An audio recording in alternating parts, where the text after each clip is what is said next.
What can I say, YouTube? We are back for another team breakdown with our dude KyleAye. Let's hit it.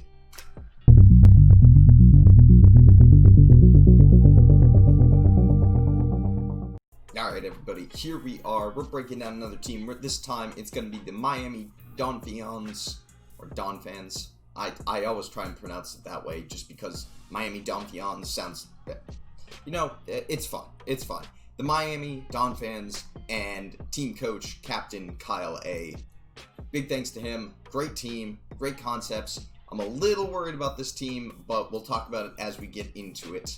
Let's first, as usual, talk about the gears. There's two big gears that I'm seeing on this team, and one is pretty close to a arena trap level meme comp here. But the major gear I'm seeing for the team over there on the left-hand side is Trick Room. There is 3 setters of Trick Room on this team. All 3 of them are okay. They're not fantastic, but they are all potentially great uses of Trick Room. Obviously, we have some big hitters under Trick Room like Alolan Marowak and Goodra and Vikavolt. I'm really intrigued to see how KyleAye is going to play around teams that either are better at Trick Room due to their speed stats being slower, or are just going to reverse Trick Room and try and sweep with speed. The second gear for this team is a little bit of a meme comp, as I said. It is around flinching. He's rocking a Dunsparce. That is a bold pick for even a late game draft pick.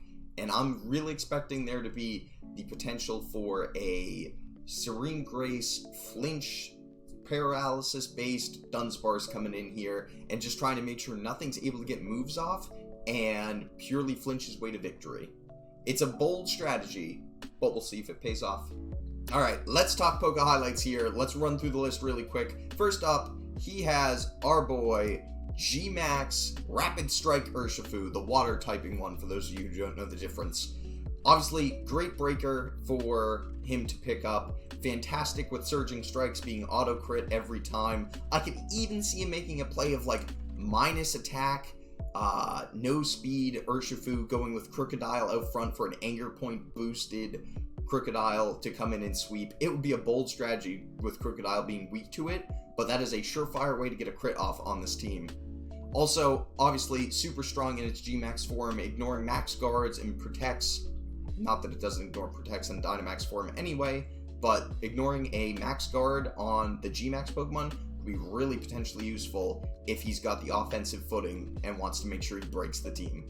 Next up, we have, I think, one of his most pivotal members of the team. It's Alolan Marowak. Alolan Marowak, super strong under Trick Room, a great physical sweeper from the Isle of Armor DLC. Also with the new move Poltergeist, being able to steal those items and for sure get a good hit off with them. I can see this being potentially amazing because nobody's going to be running no items on a VGC competitive draft tournament. They're all going to have items on. So that means the Poltergeist is going to do max damage. We're not going to see anything smaller than a lot of damage coming out of Alolan Marowak. Obviously, Poltergeist not its only move. It's got Flare Blitz and a bunch of other type moves that are just super strong, whether it's Dynamaxed or it's just sitting on the field getting those hits off.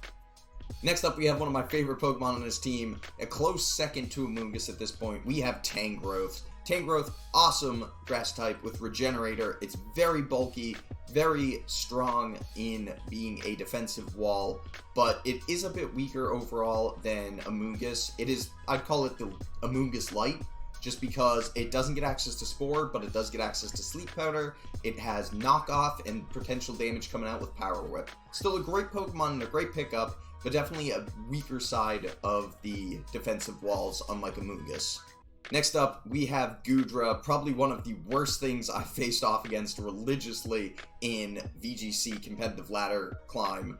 It is strong, it is tanky, it gets even tankier with those assault vests on it, or a weakness policy set where it just immediately starts dealing massive amounts of damage. It could easily drop a Draco. Hey Joey, I got you covered, buddy. Or it could be going for some strong Thunderbolts or other moves that really make sure that it, at the end of its Dynamax, not only lives, but it also is still able to deal and dish massive damage. Next up, we have one of the weaker picks for him. Understandably so, he needed a Psychic type, he also needed a Fairy type, so he did draft Gardevoir. As per usual, like everybody complains, Gardevoir really needs its Mega to survive in the future generations. It needs the Mega back. But for right now, we'll talk about it as it is. It is a strong Fairy Psychic core. It's got Trick Room if it needs it, especially it's one of the 3 Trick Room setters that he is essentially going to have to carry in order to get some victories here. But otherwise, it's a nice standard strong special attacker. Dazzling Gleam, Psychic. I mean, the moveset is very wide variety with it, which is great. But we definitely want to see at least one of the 3 Trick Room setters coming every time, just in case he needs to bring in that slow part of his team. Next up, we have the first Trick Room breaker, as I'm going to call it. We have our boy Vikavolt right here. Vikavolt, super strong under Trick Room, great specialist sweeper, fantastic electric and bug type moves on it as well. Also has good sticky web potential for some support, but primarily it is a slow but not extremely slow Pokemon here. So Trick Room would be pivotal for Vikavolt to come in and do some big sweeps. Next up we have Porygon, not Porygon 2, not Porygon Z, just Porygon itself. Again, fantastic Eviolite user, strong special attack, another slow Trick Room setter, as we mentioned before. It's not the best Pokemon, especially with P2 still being undrafted right now. I would have expected to see P2 go before P1 in the draft league, but maybe it's because it's a tier 4 versus a higher tiered pick that we see Porygon 1 go into Kyle's team. Still very good, okay damage output, but definitely one of the Trick Room required Pokemon he needed. Following that, we have Krookodile, one of my favorite picks for Kyle's team. It is a strong boy. It can be running Intimidate for a support set with Earthquakes and Rock Slides and Flinch potential. It could be potentially running Anger Point as well. Maximized attack stat out and do so much damage in its Dynamax form, assuming it can live whatever thing crits it. Following that, we have yet another Trick Room setter, and I think, honestly, the second weakest, I almost said weakest, but the weakest one is coming up after this one, of the picks for KyleAye's team. Dusknoir, great Pokemon, beautiful sprite as you can see right next to me, but it just lacks in potential versus its pre-evolution counterpart Dusclops. I could really see this being a good transaction for Kyle to make, maybe even with KyleAye here, who's currently carrying Dusclops, to let go of Dusknoir, try and find a way to make some more transactions on his team to pick up Dusclops, or even another slow Trick Room setter that he really needs on this team. Dusknoir, not awful on the special attacking side either, but again, I really think this is the transactional pick that Kyle picked up for this season so far. Alright, here we are. Worst pick of the draft. I don't think I could... It's tied with Diglett. Worst pick of the draft. I see Dunsparce, and I can only think of one thing. It's Serene Grace, it's Air Slash, it's T-Wave, we're para-flinching our way to victory, and it's a meme comp. There are other potential sets he could be running. Coil's an option, but realistically, I see this thing coming in just to para-hacks its way into getting rid of something out front, maybe with Urshifu, maybe with a different Pokemon, but it's just a meme. It's just a meme. Finally, wrapping up KyleAye's draft is Copperajah, a great Trick Room Pokemon, super strong with its Dynamax moves, getting the defensive and special defensive stats with Quake and Steel Spike up for the team. Makes a very, very tanky team post-Dynamax. Added to that, we have the Steel Roller move now, which can remove terrain, which will be really helpful against certain teams in the Draft League. The downside to Copperajah here is its speed stat is not slowest. It's a faster Trick Room Pokemon in regards to other Pokemon that under Trick Room are slower. Alright, time to talk leads. There are 3 sets of leads I can kind of see here for this team.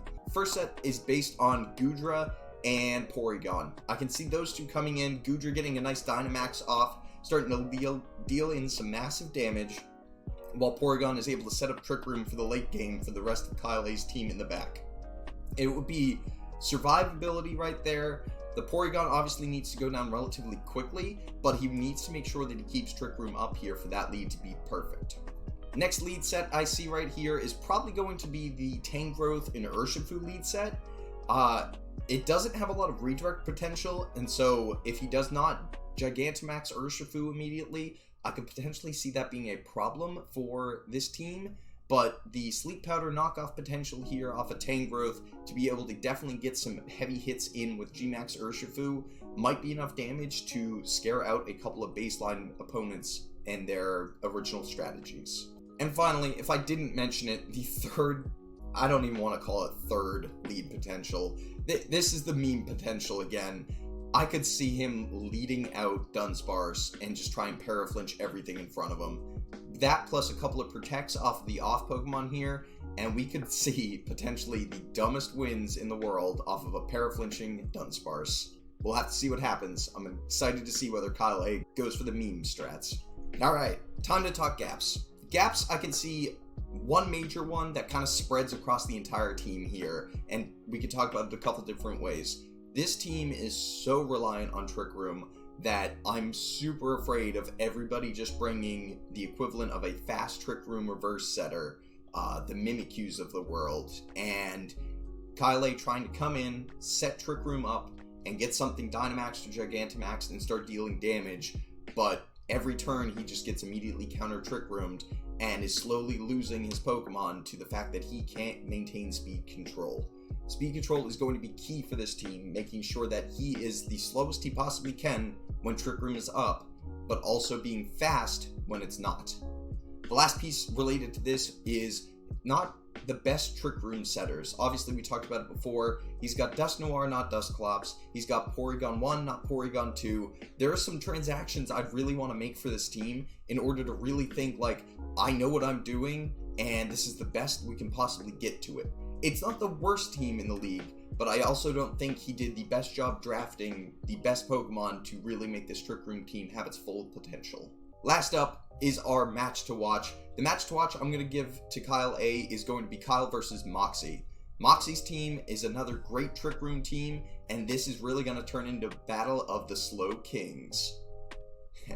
If you don't get that joke, Moxie drafted Slowking. You'll see that later, I promise. But definitely, both teams very reliant on Trick Room, both teams really strong under Trick Room, and making sure the EV and IVs of these Pokemon are perfect in order to, I guess, underspeed one another, or outspeed in Trick Room, is going to be pivotal to see how their match plays out. Also, special shout out to KyleAye. Between her and Kyle, most of the time ribbing each other on Twitter and various other social media platforms, their match is going to be spicy regardless. Alright guys, there you have it. There is KyleAye's team and the Miami Donphans. I expect a super strong team with a couple transactions here, as I mentioned. Definitely a team to watch out for once some of these transactions inevitably happen, probably after week 1 if I'd have to guess. But obviously, make sure to hit the subscribe button up here for our channel to check out our other WBE draft analysis videos, and make sure to go over here and click on KyleAye's draft breakdown as well, and go give him a follow and see how well he does this season. We'll catch you guys all for the next one. Peace.